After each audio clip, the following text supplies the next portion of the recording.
Estátua da Liberdade partiu. A viagem está muito tranquila. Vamos chegar logo. E não era essa a Estátua da Liberdade. É outra. Vamos tentar de novo. Estátua da Liberdade partiu. Parece que agora estamos indo na direção certa.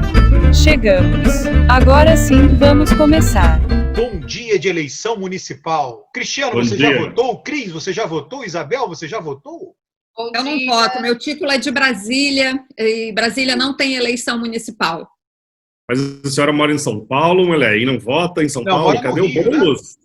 Moro no Rio. Não, você mora no Rio, mas não transferi meu título. Ué. Eu fiquei nesse dilema por anos e aí transferi recentemente para votar no Rio. Mas olha, foram 10 anos de Rio de Janeiro votando em Porto Alegre. Caraca, rapaz, o brasileiro é um bicho realmente. E eu que sou belo-horizontino, passei os 15 anos votando no Rio. Tipo, também. Eu, quando me mudei para São Paulo... Era desculpa para vir para o Rio, Cris, confessa. Exatamente. Ter um fim de semana em Copacabana e votar. Olha aqui, agora o dia da eleição é um dia bem movimentado, bem alegre, é um dia de carnaval no Brasil inteiro. Na verdade, um verdadeiro carnaval, ruas sujas de panfletos. É ótimo, é um clima cívico, digamos assim. Eu discordo de você, já te falei isso, Alberto. A eleição municipal é a mais violenta no Brasil e basta ver a quantidade de gente assassinada fazendo live ao vivo aí, candidatos a vereador. Mas, Cris, as duas coisas são compatíveis. Uma coisa não exclui a outra. Mas a quantidade de notícias sobre pessoas assassinadas, vítimas de agressões e tudo mais nesse ano foi bastante. Enfim, eu ia até guardar os números para trazer aqui, acabei não fazendo isso.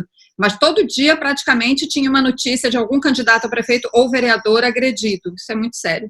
Isso daí o país é violento mesmo, né? Então, a violência está em todo...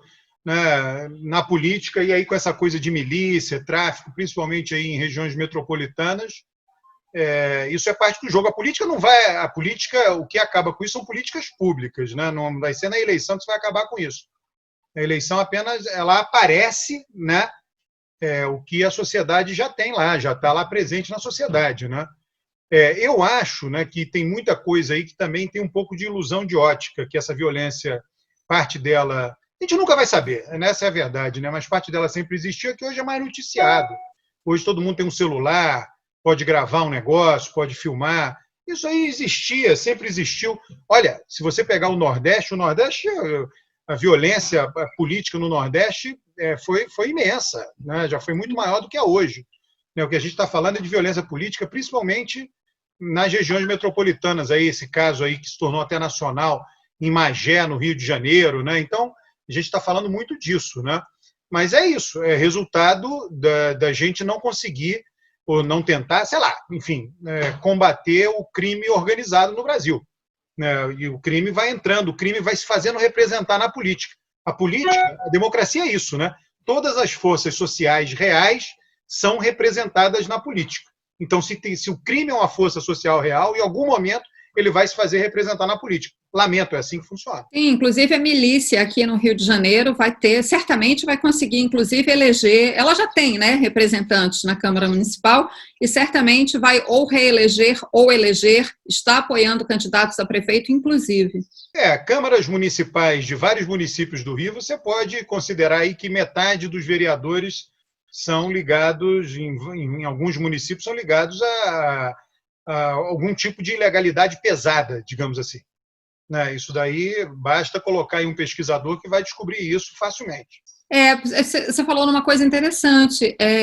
Eu acho que, em virtude do que me parece um aumento dessa representação do crime organizado, especialmente a milícia, que eu acho que é o que me preocupa mais hoje em dia, eu acho que ainda há pouca pesquisa sobre isso, sabia? Eu não sei se eu estou falando uma bobagem, vocês que trabalham com pesquisa podem me dizer isso, mas acho que esse é um fenômeno que merece ser mais estudado no Brasil.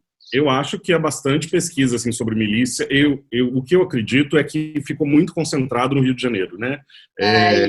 O professor Machado, que é um professor do IESP, que faleceu recentemente, que tinha um grupo de pesquisa muito importante de sociologia urbana, muitos dos orientandos dele estudaram a ação da milícia nas eleições. Assim, eu lembro de uma orientanda dele, a Raíza, que é da minha época de doutorado, que fazia uma etnografia muito interessante acompanhando os candidatos da Zona Oeste e qual que era o impacto da milícia. Assim. Nisso eu até discordo, né, pegando um pouco do que eu lembro desse período dos estudos sobre milícia e a sua ação política que eu acompanhei na época que eu morava no Rio de Janeiro, eu discordo um pouco do Alberto, quando ele diz que, né, as forças sociais se fazem representar na política, mas existe um processo de coerção no caso da milícia, né? Não é simplesmente o acesso ao voto, porque se fosse isso, né, acontece isso, por exemplo, na Colômbia, que é o país que eu sou especialista em estudar, né? Uma maneira de você converter o crime organizado num ator político é transformá-lo em, né, construir um acordo de paz, como fez com a FARC, M19 e outros grupos,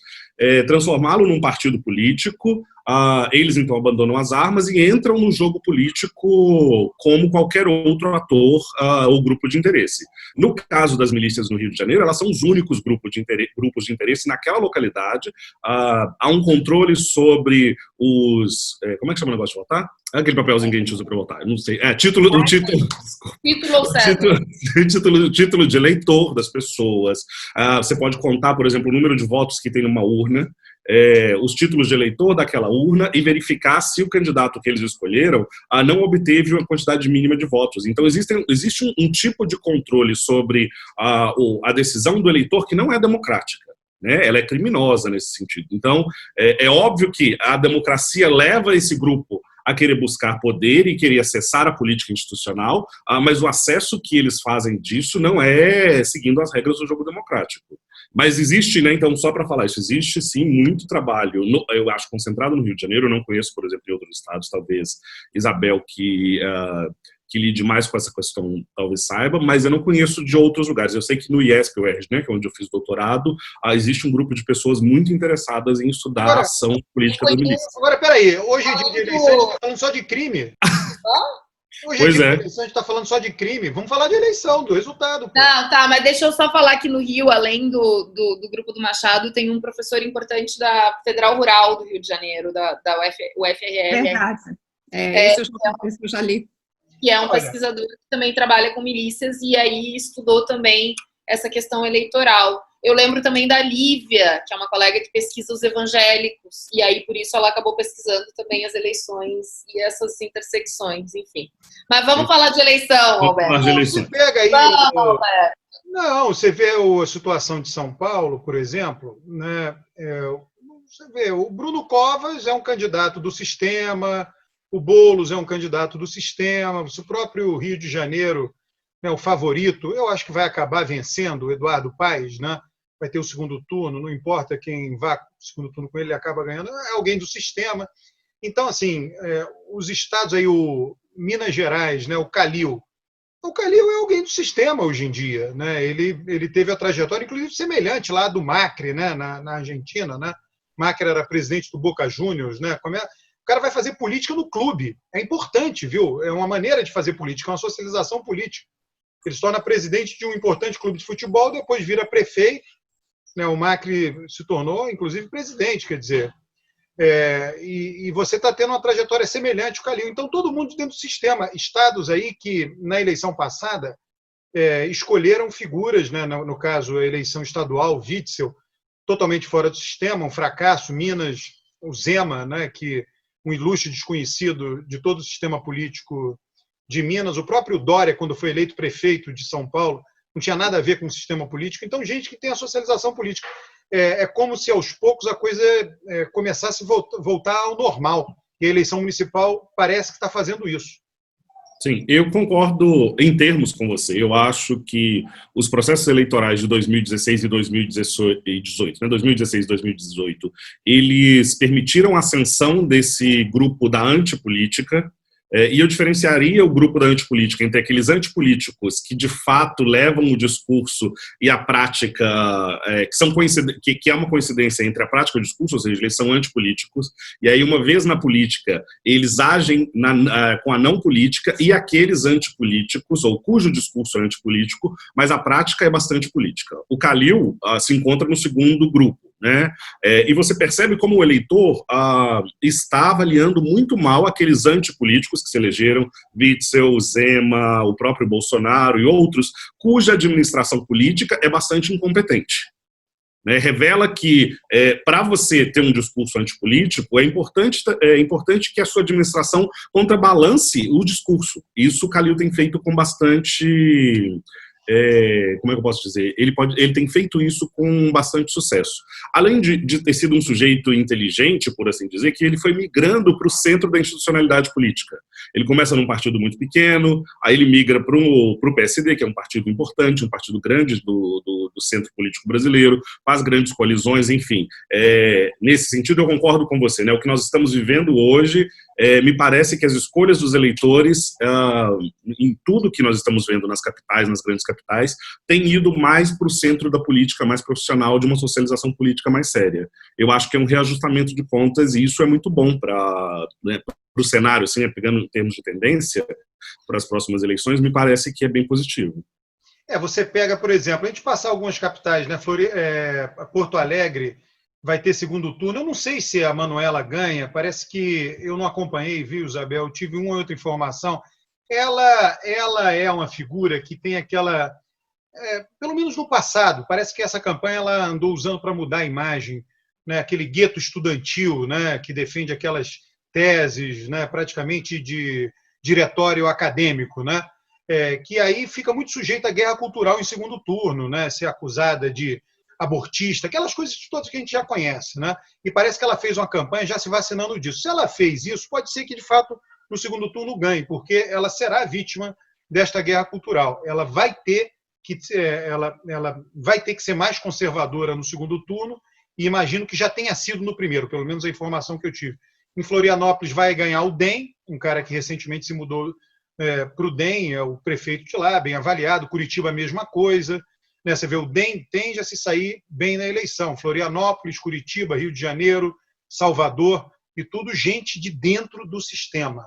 Né? Deixa eu mencionar um caso que eu acho muito interessante. Eu, particularmente, estou de olho, acho que vocês também, e queria chamar a atenção de quem acompanha a gente para ficar de olho nesse resultado, que é a eleição para a Prefeitura do Recife, porque ela se dá entre dois descendentes do mesmo clã político, da mesma dinastia política, e, aliás, mostra a força dessa dinastia do nome Miguel Arraes, né? Porque é um bisneto do Miguel Arraes, o João Campos, filho de um ex-governador, né, do Eduardo Campos, e com a prima, a Marília Arraes.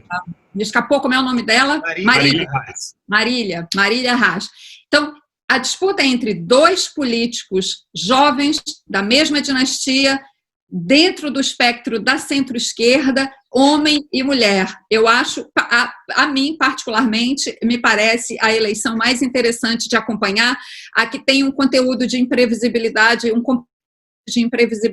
inclusive, mais interessante, mais emocionante do que as outras, porque nessas outras capitais importantes, Rio, São Paulo, a gente sabe, se as pesquisas não estiverem erradas, a gente sabe mais ou menos o que vai dar aí no segundo turno, quem vai passar, enfim. Pernambuco é um lugar riquíssimo sociologicamente falando. Os 3 lugares mais bairristas do Brasil são Rio Grande do Sul, Minas Gerais e Pernambuco. Minas Gerais a gente não é bairrista, não. Para com isso. Minas Gerais dos 3 é o menos. Tá? Mas são os 3 lugares mais bairristas. Eu nem posso discordar, porque gaúcho é um trem bairrista mesmo. Uma vez eu já conhecia Recife, você estava lá num seminário, já faz tempo isso. Aí disse, vamos fazer um turismo, entra num ônibus aqui, eu já conhecia tudo, mas vamos lá, vamos nos divertir, vou fazer. Aí o guia, passando lá perto daquele Marco Zero, tem uns canhões emborcados dentro d'água, ele falou, aqui foi criado o liberalismo, antes mesmo que Jean-Jacques Rousseau tivesse escrito o contrato social. Pernambuco nasceu tudo em Pernambuco. Né? Sensacional. O que eu acho interessante dessa eleição... Que maravilha. O que eu acho interessante da eleição de Pernambuco é o seguinte, teve a tal delegada Patrícia, que falou aquele monte de bobagem, aqueles absurdos sobre o Recife, mas ela é do Rio de Janeiro e ela começou a crescer. Aí você tem 3 figuras da elite pernambucana contra ela. Eu achava que ela ia crescer, só que eu menosprezei a força da elite pernambucana. Ela começou a apanhar de toda a elite pernambucana. Né? Então, ali, basicamente, quando você fala da família, é a Sinhazinha, é o dono do engenho e é o capataz ali. Na verdade, é aquilo ali. Você vem de fora, tentou dominar aqui esse mundo rural aqui, leva a pancada, não tem jeito. Aqui você não entra. Ou é pernambucano ou já era. Eu acho fantástico isso. Mas Pernambuco tem mesmo uma força cultural, né, muito grande. Tem pensadores importantes. Você tem Gilberto Freire, você tem Ariano Suassuna.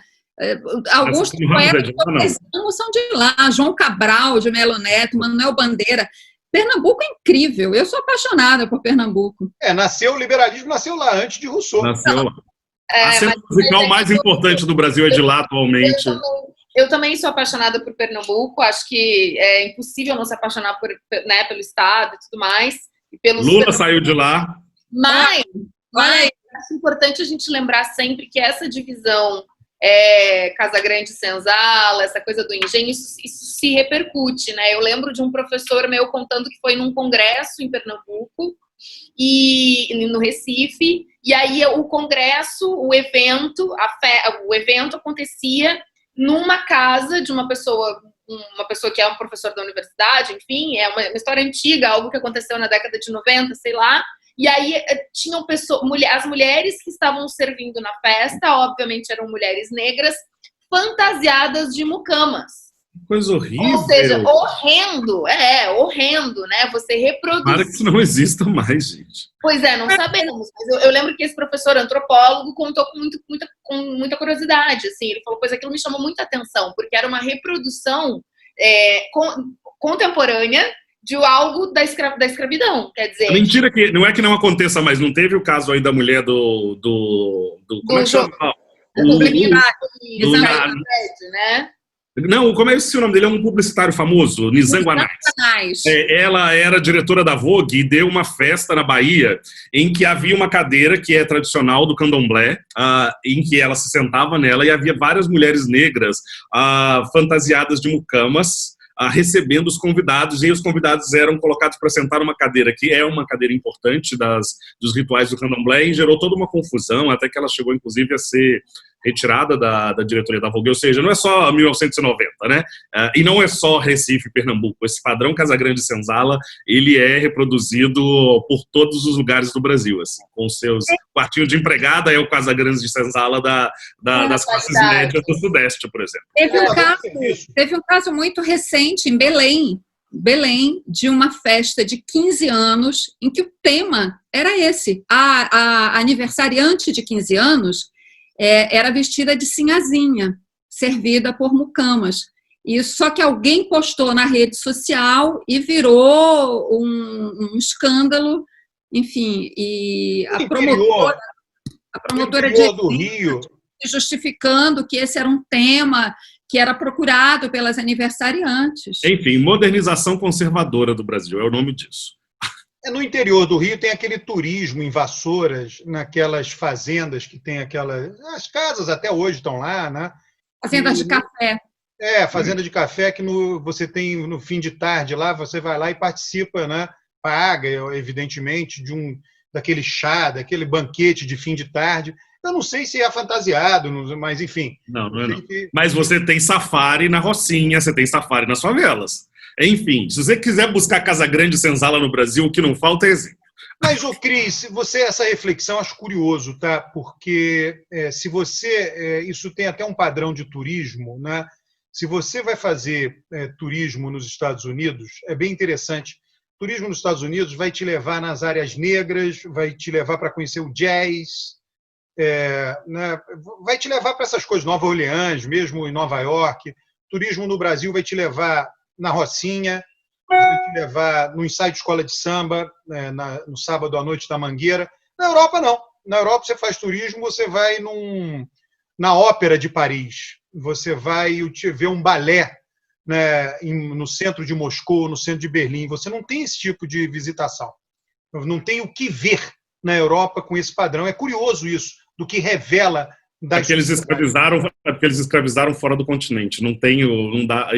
E quando eles tiveram a oportunidade, eles levaram africanos lá para poder ficar expostos nos museus dele. Tô achando você muito essencialista, hein? Vamos parar com esse negócio e voltar para as eleições. Não.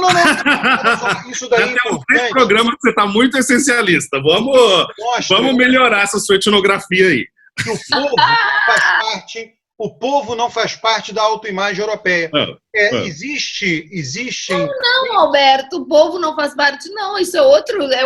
Aí que tá. Você já visitou Qual é a música popular na Europa? Você vai lá no jazz. Tem uma etnografia super interessante sobre os antilianos na França. Né? E como os antilianos na França, porque são uma colônia francesa, não são considerados franceses.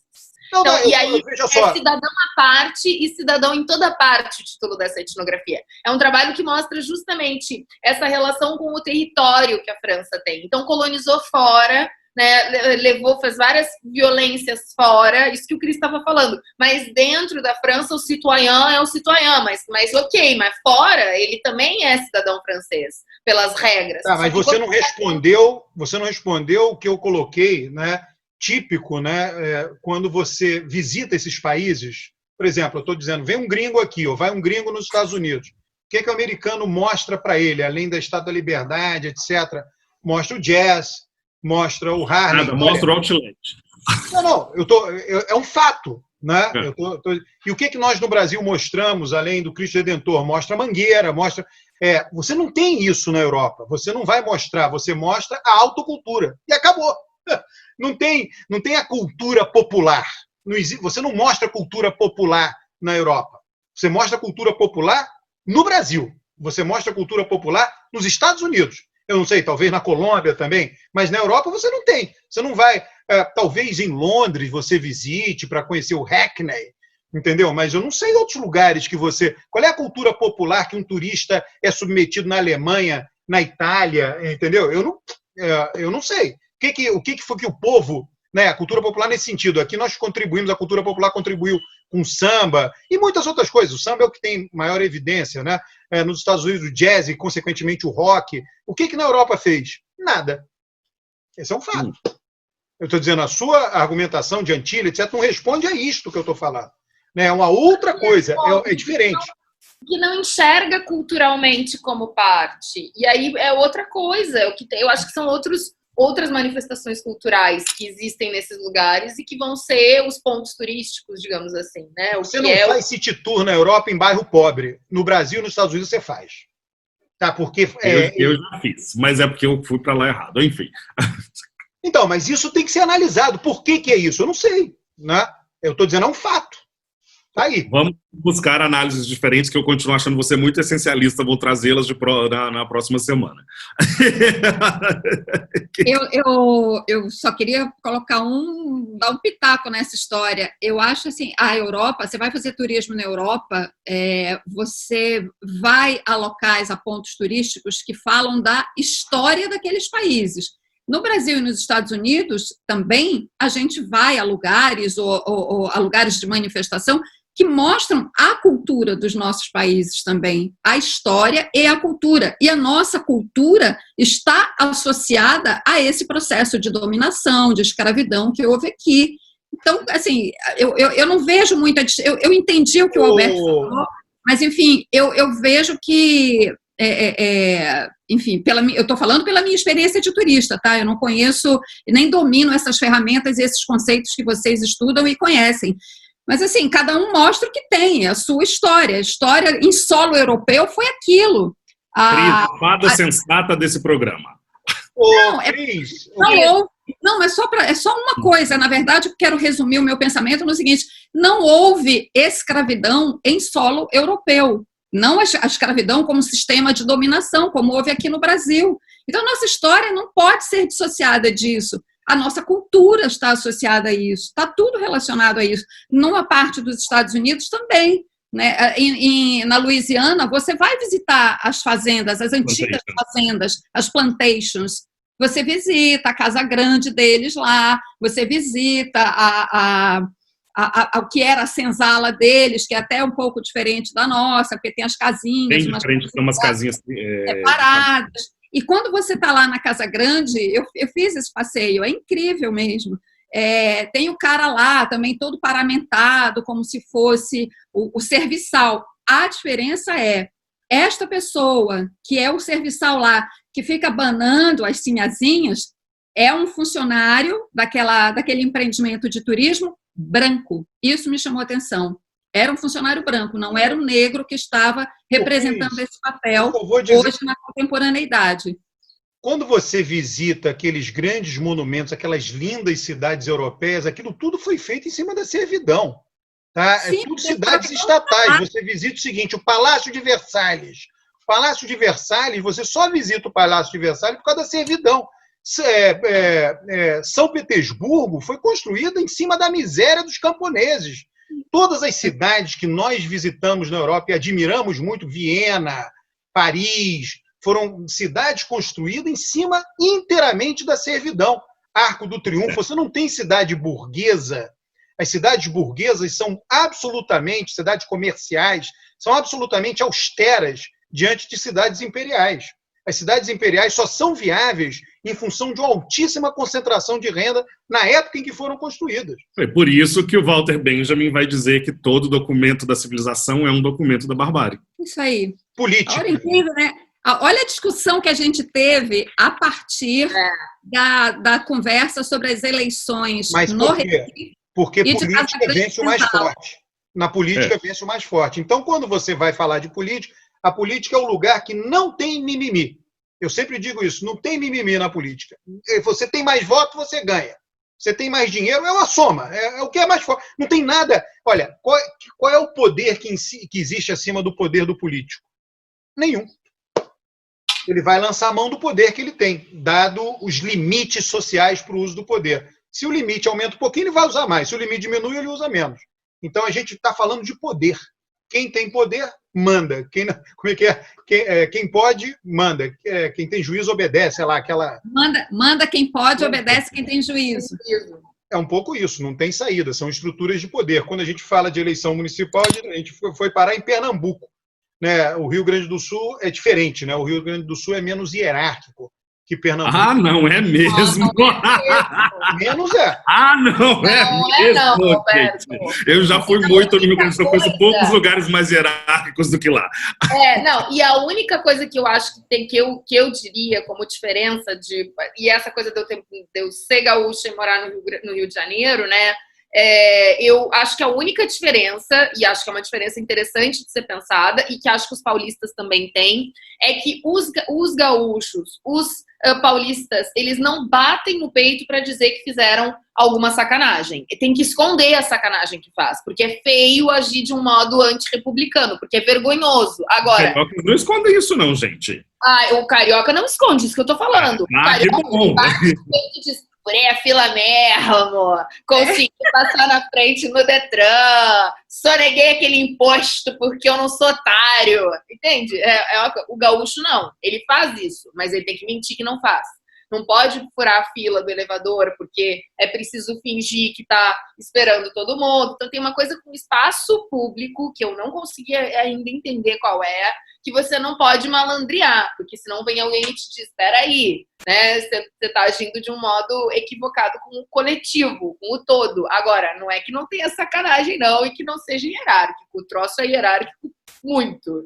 Não, a diferença entre os alemães e os italianos, gente. Eu lembro de ir numa cidade do interior, uma época que eu namorava alguém do Rio Grande do Sul, eu inclusive era a única pessoa negra aqui nessa cidade, era uma atração turística, e tinha, a cidade era dividida entre as pessoas de origem alemã, as pessoas de origem italiana, e aí tinha uma coisa que eu achava engraçadíssimo, que é, na família lá que eu frequentava, as pessoas eram de origem italiana e elas falavam um negócio lá que elas achavam que era italiano entre elas. Né, eles ficavam lá conversando aquele negócio. Anos depois eu fui encontrar um italiano, e aí, como eu frequentei uns 2 anos esse lugar, eu achava também que eu já era fluente italiano. Aí ele falou: que negócio é esse que você tá falando, Cristiano? Aí eu falei: não, porque a família da pessoa que eu namorava é de origem italiana, e todo mundo falava assim, isso aí não é italiano, é um idiomazinho, assim, um dialeto perdido 2 séculos atrás lá em Veneza, que essa gente fica falando. O Vêneto. Exatamente. Eu sei, isso não tem nada a ver com o italiano, que bobagem é essa? Então, assim, não é só hierárquico, como eles fantasiam falar uma língua que eles próprios não falam. Não, eles fantasiam aquele 20 de setembro. Olha, meus conterrâneos não cansam de passar vergonha. Aquele 20 de setembro que foi um fiasco e eles vão lá e comemoram com as bombadas. Os paulistas comemoram uma revolução que eles perderam, gente. De novo, né? Aqui, ó. Existe tá todo mundo no mesmo barco. No fundo, só Minas salva nesse país, gente. Não, também vamos falar agora, vamos falar dos mineiros, então, né? Porque eu tô falando mal dos meus conterrâneos, mas não falo mal dos mineiros. Não vai sair ileso, não. Não. Nesse país só presta Minas, gente. O resto é tudo igual. Falei do bairrismo, ó. Agora só faltava... Ó o bairrismo aí. Quantos presidentes Minas já teve, gente? A gente manda nesse país. A eleição municipal, outra coisa, ela não tem o menor impacto na eleição que vai ter daqui a 2 anos. A gente pega agora o exemplo recente. Em 2016, o PSDB se saiu muito bem na eleição municipal. Em 2018, saiu muito mal na eleição nacional. O PSDB foi o grande vencedor da eleição de 2016 e foi o grande perdedor da eleição de 2018. E você tem o inverso também, né, que o partido de Bolsonaro não existia em 2016, Bolsonaro foi eleito em 2018, o PT perdeu muito, teve um desempenho, foi uma debacle em termos de votos, em número de prefeituras em 2016 e foi para o segundo turno em 2018. As próprias bancadas de deputados federais, né, as duas maiores, foram PT e PSL, que tiveram... o PSL elegeu 30 prefeitos em 2016, o Bolsonaro nem do partido era. E o PT foi a menor leva de prefeitos desde que o partido tinha se tornado um partido realmente nacional e mesmo assim elegeu a segunda maior bancada de deputados federais. Então, essa coisa de olhar para a eleição para prefeito pensando na eleição nacional que vai ocorrer daqui a 2 anos não faz muito sentido, né? Eu acho que é importante porque... Mas olha, Alberto, eu acho que isso tem a ver com a eleição municipal, é uma eleição gigantesca. Tem muitas diferenças locais, regionais, você tem coalizões, por exemplo, PSL e PT em cidades muito pequenas. Talvez se a gente olhe para as regiões maiores, e eu acho que no Brasil a gente vai ter um embate na eleição nacional, né, na eleição para presidente, entre o Sudeste e o Nordeste, né? Porque parece que essa polarização que já vem desde 2018 vai se repetir. Eu acho que tem alguns indícios do que a gente pode observar para vir para 2022. Tem um renascimento de uma esquerda que não é necessariamente a esquerda petista. Então essa coisa de que deu a entender que a esquerda morreu não é verdade. Ela tá fortalecida, mas ela precisa de uma coisa mais jovem. O que talvez seja um indício para a esquerda os grandes nomes, os nomes mais velhos, estão perdendo a sua chance eleitoral e aqueles nomes mais novos estão conseguindo. Muito do debate que você tem feito de como as pessoas do PSOL, especialmente o Boulos, podem estar se capacitando para entrar num partido maior como o PT em condições maiores de barganha. Então, eu acho que tem também o DEM reaparecendo como um partido muito importante, levando-se em consideração que o DEM é um partido que foi muito importante nos anos 80, foi muito importante numa parte dos anos 90, e depois ele foi perdendo legitimidade, de novo, com figuras jovens, embora bastante, né, como o caso do ACM Neto, uma figura importante do DEM do Nordeste. Eu acho que tem alguns indícios, a partir dos lugares grandes, assim, menos de como o eleitor vai apoiar ou não determinados partidos, mas de como é que a gente vai fazer a disputa eleitoral. Talvez eu tendo a achar que esses outsiders da política, que o discurso da antipolítica, ele vai se esvair um pouco mais daqui para lá. E que isso por si só já é muito bom. Eu concordo com você, Cris, e queria acrescentar aqui uma situação que eu acho bastante ilustrativa disso que você está falando, né? Em São Paulo, você tem um desempenho pífio do candidato do PT, do Gilmar Tato, e isso, considerando que São Paulo é o berço político do PT, eu acho que é um desempenho desastroso que pode ter, eu entendo que são eleições diferentes, mas isso tem algum impacto lá na frente, né? É bem capaz, pelo que as pesquisas estão indicando, esse Gilmar Tato vai ficar atrás daquele Mamãe Falei, percentualmente. Talvez esse Mamãe Falei, não sei nem o nome dessa pessoa.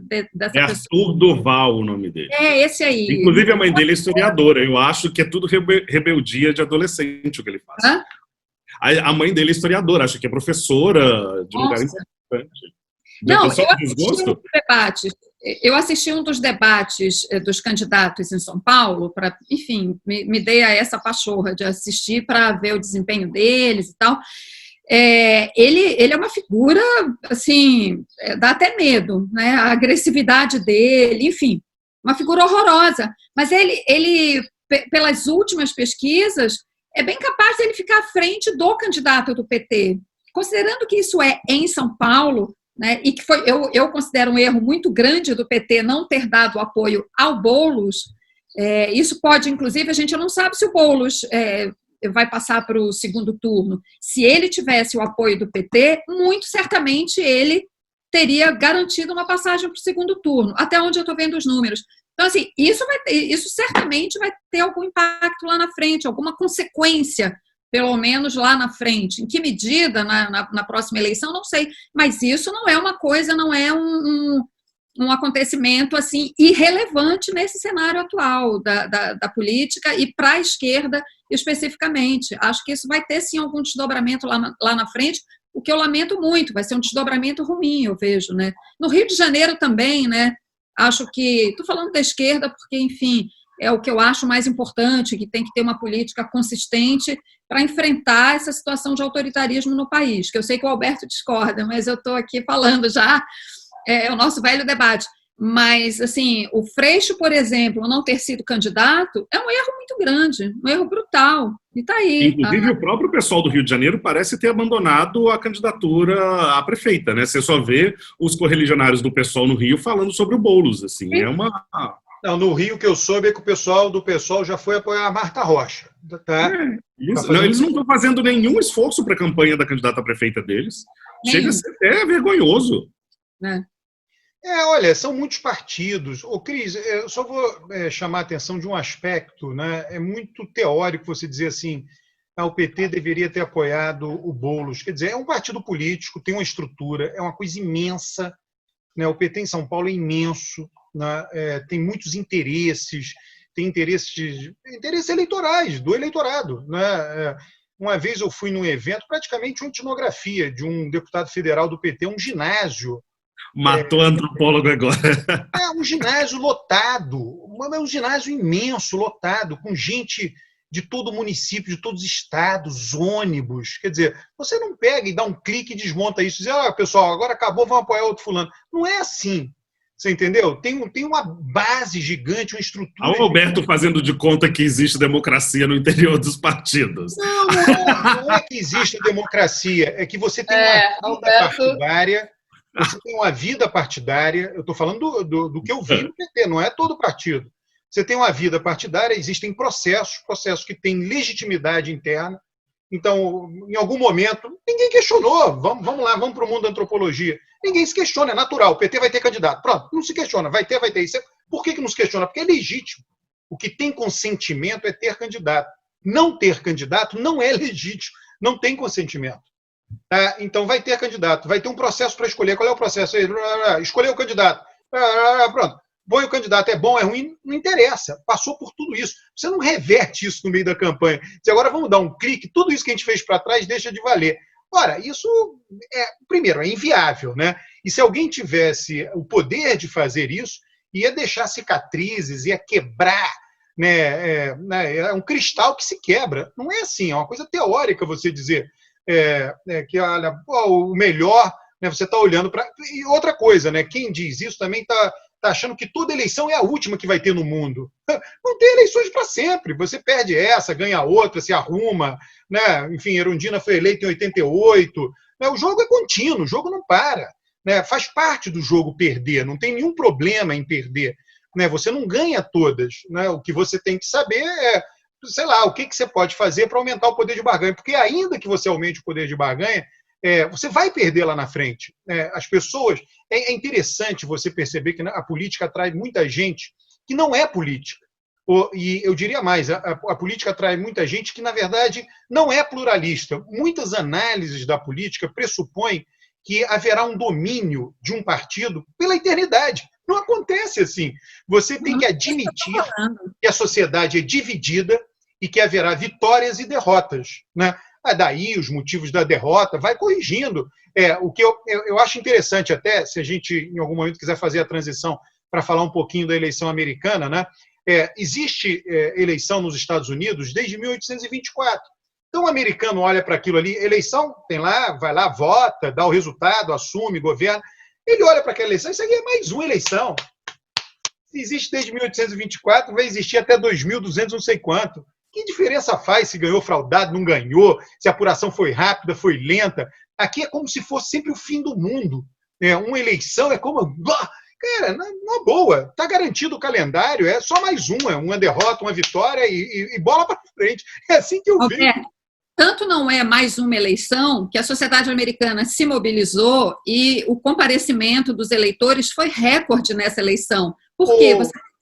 Você tem que saber avaliar as circunstâncias. Assim, eu acho que todos nós aqui defendemos alternância de poder, ninguém defende que os partidos fiquem para sempre no poder, né, para a eternidade, não é isso. Mas você tem que avaliar as circunstâncias. Eu considero que na circunstância política aqui no Brasil atualmente, seria importante as forças de centro-esquerda estarem juntas, e elas não estão. Acho que isso é péssimo, demonstra uma inabilidade política muito grande, e eu não estou falando também do PT no meio já no decorrer da campanha, retirar a candidatura do seu candidato. Essa avaliação é anterior, isso deveria ter sido feito antes. Isso não existe um partido grande. O PT tem processos internos e tem uma dinâmica interna que permitiria, se fosse o caso, discutir essa possibilidade internamente e ter apoiado Boulos. Foi um erro e isso terá consequências para o partido, péssimas, a meu ver. Olha, um partido que... E, perdão, não só para o partido, consequências ruins para a política e para o país, minha modesta opinião. Um time que entra em campo não tem torcida. Um partido que não disputa eleição não agrada seu eleitorado. Ele vai perdendo seu eleitorado para outro partido. Isso não existe. Ele vai perder anyway. Ele já está perdendo. Ele já perderia mais se não se colocasse. Ele volta, ele está lá lutando, não para, entendeu? Esse é que é o ponto, isso não existe. Se você abdica de disputar a eleição, o político e um partido, ele só perde quando não disputa a eleição. Quando ele disputa, ele nunca perde. A grande derrota de um político e de um partido é não disputar a eleição.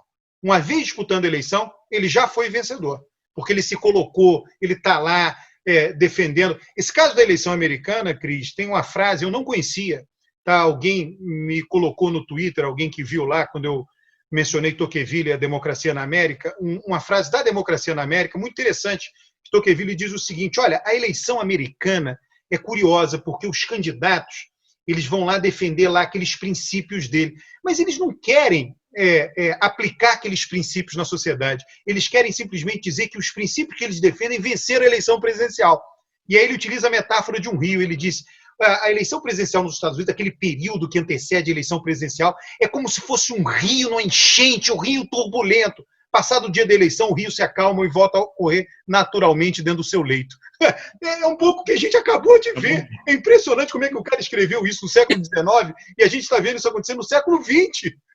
Enfim, turbulência, mobiliza, bate recorde. Passou a eleição, mundo normal, pau na máquina. Vamos lá. Foi só mais uma eleição. Enfim, não, eu continuo achando que não foi só uma eleição, assim, eu concordo com a Cris nesse aspecto. Eu não acho que toda eleição é só uma eleição. Vocês discordam de Alex Tocqueville, não de mim. É grave discordar de Alex Tocqueville. Eu vou, inclusive, reler o Tocqueville para ver se eu não estou discordando da interpretação do comentarista do Tocqueville e não do Tocqueville. Não vem com essa Bíblia aqui não, querida, porque eu sou calvino. Eu traduzo a minha própria Bíblia. Sei, adorei. Mas voltando, eu acho, já que nós estamos no evento Eleições Norte-Americanas, semana passada vocês sabem que a gente gravou na sexta-feira. Quando o programa foi ao ar, eu até vi alguns comentários falando: porra, vocês deviam ter regravado... Desculpa, eu falei um palavrão. Bom, vocês deviam ter regravado a parte que fala sobre os resultados das eleições dos Estados Unidos, porque ficou defasado. Quer dizer, não ficou defasado, que a gente já sabia que o Biden havia ganho, mas as apurações não tinham chegado ao fim. Inclusive, elas não chegaram ao fim hoje, sexta-feira, uma semana depois. Arizona terminou a contagem de votos ontem. Nevada, não, como é que chama? Alasca, que é um estado que tem 100, 200 mil pessoas. A votação é feita dentro do iglu. O estado que... Alasca, que é um estado que tem 200 mil pessoas, terminou de contar votos ontem ou anteontem. Quando nós fizemos uma live, eu e o Alberto, no dia da eleição, a Geórgia estava com 100% dos votos apurados e dava a entender que ia ser republicana. Acabou virando democrata com os absentee ballots, que são os votos antecipados. A Pensilvânia estava pendente para os republicanos, acabou indo para os democratas. Enfim, acabou que a avaliação da semana passada, assim, talvez uma retificação que eu faria da avaliação que eu fiz na semana passada, é que eu dei a entender que a votação do Biden não seria tão diferente da votação do Trump, né, e que essa eleição seria mais apertada do que os institutos de pesquisa previram. Não é verdade. Com os ganhos na Pensilvânia, na Geórgia, na Arizona, no segundo distrito de Nebraska, e aí tem Nevada, que eu acho que, eu não sei se terminaram de contar os votos em Nevada, mas estava pendendo também democrata, tanto do ponto de vista do número a diferença de votos mesmo, e do número de delegados. O Biden venceu inequivocamente. Não tem como dizer que essa eleição não foi justa e que essa votação não é uma votação avassaladora. O que acontece é que o Trump veio a público na terça-feira, obviamente, como a gente havia previsto também, e disse que ele era o campeão e pediu para pararem as contagens de votos. Enfim, foi isso que aconteceu. Agora, o Partido Republicano tem entrado na justiça em alguns estados, dizendo que a eleição foi fraudada, o Trump ainda não veio a público reconhecer a vitória do seu oponente.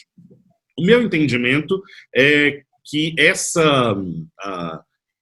esse não reconhecimento do resultado das eleições tem duas justificativas. Na primeira coisa que eu vou dizer, não vai dar em nada. Não vai dar em nada, vai acontecer dia 20 de janeiro, vai ter transferência do cargo, o Biden vai virar presidente, as instituições todas já estão organizadas para que isso aconteça. Mas gera uma cortina de fumaça, porque o Partido Republicano tem um problema sério, que é a possibilidade de perder o Senado. Então, você tem uma reeleição em janeiro na Geórgia, que é um estado dominado pelos senadores republicanos, normalmente, e há uma tendência agora de que vá para os democratas. Então, ficar dizendo que a eleição foi fraudada e que o jogo não foi legal é uma maneira de manter a torcida animada dos republicanos ativa. E aí garante que a militância se empenhe mais na eleição para o Senado, e aí eles não corram o risco de também perderem o Senado, porque eles perderam a Câmara de Deputados, o que seria problemático para as negociações entre republicanos e democratas durante os próximos 2 anos, né? Porque você tem as eleições de meio termo que vão ser daqui 2 anos. Enfim, então várias coisas como aumento de juízes na Corte Suprema, debates sobre planos de saúde, eles passariam muito mais facilmente com a Casa e o Senado democratas do que só com a Câmara democrata, porque aí chegaria no Senado e o Senado republicano poderia barrar. Então, a disputa, um primeiro aspecto é isso, a disputa, esse debate está concentrado na disputa na Geórgia pelo Senado. O segundo, a campanha do Trump não fez dinheiro suficiente para pagar todos os custos de campanha, né? Eles arrecadaram menos da metade do dinheiro que os democratas. Então, eles têm que pagar os custos de campanha e eles estão mantendo os fundraising, né? Não sei como traduz, mas eles estão mantendo... As campanhas de arrecadação. Isso, eles estão mantendo as campanhas de arrecadação ainda ativas. E aí dizer que a eleição permanece é uma maneira de também garantir que as pessoas continuem doando para a campanha e eles sejam capazes de pagar pela campanha que não foi muito bem sucedida. Mas, no fundo, é só isso, assim, né? E, concordando com o Alberto, você teve esse Rio, né, que ficou todo bagunçado semana passada, mas as coisas já estão calmas, né? O New York Times já viu... Não, hein? Com Tocqueville. Tocqueville, é verdade, Tocqueville. O New York Times já veio a público dizer que pesquisas revelam que não houve fraudes nos estados, os juízes estaduais têm desconsiderado as ações do Partido Republicano, então é uma questão de tempo para que a eleição seja reconhecida, né? Vamos ver quando o Bolsonaro vai fazer o trabalho dele e reconhecer também. É só o Maricas Mor do Brasil que não reconhece a eleição do Biden. Eu sei que o Alberto quer falar, mas o programa já está acabando e eu quero falar uma Deixa a Cris falar. Não, é uma coisinha só que me chamou muita atenção no discurso de vitória do Biden. Aliás, os dois discursos, o discurso da Kamala Harris absolutamente, ela é uma mulher realmente, uma figura muito poderosa, né, a dela, muito... ela magnetiza, né, as pessoas quando ela está falando. Eu achei o discurso dela muito mais empolgante do que o próprio Biden, mas o Biden falou coisas ali que me chamaram muita atenção, que eu acho que desde que eu me entendo por gente e que acompanho a eleição nos Estados Unidos, eu nunca vi num discurso de vitória um presidente eleito ter agradecido a grupos da sociedade norte-americana, né, o que mostra o fortalecimento e a vitalidade dessa política identitária. Especialmente, ele agradeceu aos gays, aos transgêneros. Eu acho isso um avanço notável, um político branco, né, há 50 anos na política mainstream norte-americana. Eu posso fazer uma pequena intervenção? Que eu acho, desculpa, porque isso é importante, que quando o Biden era vice do Obama, não sei se vocês se recordam, o Obama começou a sua administração dizendo que ele ainda não tinha certeza sobre ser favorável ou não à união civil entre pessoas do mesmo sexo. E no momento em que o Obama migrou para defender, que aí foi aquela votação que acabou indo na Suprema Corte, e o governo federal, quer dizer, tinha o Family Act, né, que defendia que família era só homem e mulher, e aí isso foi questionado na Suprema Corte, e o Obama decidiu não defender a posição do governo lá. Naquele momento, o Biden brigou com o Obama porque ele era contra isso. Então, também tem uma outra coisa muito maravilhosa, que é a alteração do posicionamento dele de lá para cá. Desculpa te interromper. Não, exatamente isso. Não, ótimo que você lembrou isso, porque é isso mesmo, e isso mostra, de fato, como a política faz as pessoas avançarem, né? Como os avanços sociais, os movimentos sociais levam políticos a avançar também nas suas agendas, né? Esse dinamismo social é muito importante, muito fascinante de ver, né, como as coisas acontecem. E ele ter expressado isso com todas as palavras no seu discurso de vitória é um avanço digno de nota mesmo, significativo, e é importante notar, e por isso que eu não queria deixar passar em branco. Eu sei que talvez as pessoas tenham visto e acompanhado, mas, enfim, não sei se todo mundo acompanha no detalhe como a gente acompanha, por isso que eu acho importante ressaltar e não queria deixar passar isso em branco. Falou também dos Native Americans, né? Também não lembro de outro presidente ter falado com essa ênfase. Enfim, claro, a gente vai ver se o discurso se traduz em ações concretas nos próximos 4 anos, mas já é um bom começo. Eu queria entrar um pouco na área da Isabel, chamando a atenção que eles entraram lá com 300 processos, sei lá, para recontagem, ou para dizer que a eleição foi fraudada. É bem interessante, né, que até a ideia do conceito de prova, né, e você vê todo mundo falando lá, não tem prova, não tem prova, não tem prova, e todos os juízes tomam a mesma decisão. Se fosse no Brasil, já teria tido um juiz que teria tomado a decisão, não, suspende, reconta. Aí um juiz em cima dizer, não, está errado, não, a prova. Ninguém ia ter consenso acerca da prova. E lá não. Lá é o seguinte, a justiça é uma engrenagem e cada juiz é uma pecinha que faz a engrenagem funcionar de uma maneira previsível. Aqui não tem engrenagem, cada juiz toma a decisão que quer. Né? Então isso é bem interessante. Oi? Aqui tem um negócio que se chama livre convencimento motivado do juiz. O juiz ele pode fazer o que ele quiser, desde que ele consiga justificar o que ele está fazendo. Por isso que eles citam poesias, umas bobagens assim nas peças deles, assim, fica parecendo aquelas literaturas de quinta série. É uma coisa Vocês são pessoas maravilhosas. Desculpa falar das obras de arte de vocês. Surreal. E tem 2 coisas interessantes além disso, Alberto, que é o fato de que o direito nos Estados Unidos ele é um direito empírico. Ele é apegado à prova, à leitura do que existe no mundo para conseguir entender o que vai ser decidido no contexto brasileiro, no contexto do direito. No Brasil, como o nosso direito é um direito doutrinário, que fica olhando para... As pessoas que escrevem sobre o direito não olham para como ele é, mas olham para como ele deve ser, então eles ficam justificando a partir desses lugares também. Então não tem esse apreço pela empiria, que é o apreço pelas provas, né? Então, e aí mesmo quem está discutindo provas aqui no Brasil fica tentando importar essas coisas norte-americanas, só que aqui o juiz faz o que ele quer, porque existe o livre convencimento motivado, e diz na Constituição que ele é ele é órgão do Poder Judiciário. Ou seja, um juiz, um sujeito, uma coisa física, né, um ser humano, é considerado um órgão do Poder Judiciário, não é a vara dele, não é a vara dele que é o órgão, é ele.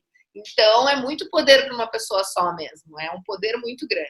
E aí, Isabel, é curioso que lá são decisões em vários estados, e toda decisão é a mesma. E tem juiz que é republicano, tem juiz que é democrata, eles são eleitos, fazem campanha, tem no YouTube campanha, o juiz é republicano, é financiado por financiadores republicanos, o juiz é democrata, mas a decisão é a mesma, porque ele diz que não tem prova de fraude. Né? A ideologia dos juízes é oposta, é explícita, mas não tem prova de fraude, não pode recontar, não pode anular, sei lá. Enfim, aqui no Brasil não ia ter um juiz que ia dizer, não, foi fraudada. Aí ia recorrer para cima e dizer, não foi. Ia recorrer e dizer, não foi. Não foi. Foi.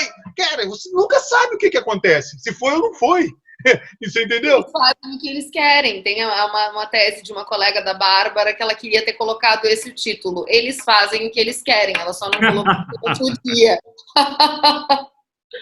Pessoal, isso, né? Domingo, né? Não sei. Calma aí que a Cris está querendo falar. Não, eu não sabia que o Alberto já ia encerrar. Não, mas só uma observação também, que eu acho que se coaduna com isso que o Alberto está falando, que é o seguinte, e as pessoas ficam criticando o sistema americano, porque fica contando voto, porque tem voto de papel, não sei o quê, mas, assim, o que eu acho mais importante nisso tudo é que é o seguinte, mesmo com a apuração ainda em andamento, a sociedade, ela aceita, a aceitação da regra do jogo está tão incorporada que chega num determinado ponto que ela diz, não, o vencedor é esse, a eleição está definida, é isso aí, o cara vai lá, faz o discurso da vitória, os outros começam a reconhecer, políticos do Partido Republicano, o adversário, reconhecem a vitória dele, porque, claro, o Trump não reconheceu, porque, enfim, o Chris já explicou muito bem por quê.